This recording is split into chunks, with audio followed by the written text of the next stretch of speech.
Alors, pour vérifier le bon taux d'humidité dans le compost, on peut réaliser ce qu'on appelle le test de la poignée.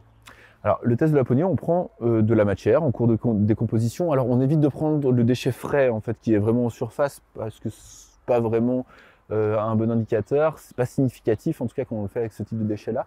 Donc, bon, à l'usage, on sait si le bon taux d'humidité est là ou pas. Après, j'encourage les gens qui débutent à réaliser le test de la poignée plusieurs fois et finalement à associer le résultat du test de la poignée à ce qu'ils observent. Et après, on n'a plus vraiment besoin de le faire et on sait quand il y a le bon taux d'humidité ou pas.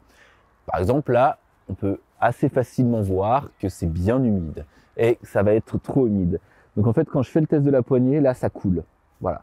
Donc quand ça coule comme ça, c'est que le compost est trop humide. Solution, on rajoute de la matière sèche pour compenser donc cette humidité trop importante. Ensuite, on peut prendre le compost à un autre endroit. Par exemple, cette poignée-là, où là, je vais faire le test, je vais serrer. Et là, en serrant, on voit qu'il n'y a rien qui coule. Okay. Si rien ne coule, et si lorsque je relâche ma poignée, le boudin reste constitué, ça veut dire qu'on a le bon taux d'humidité.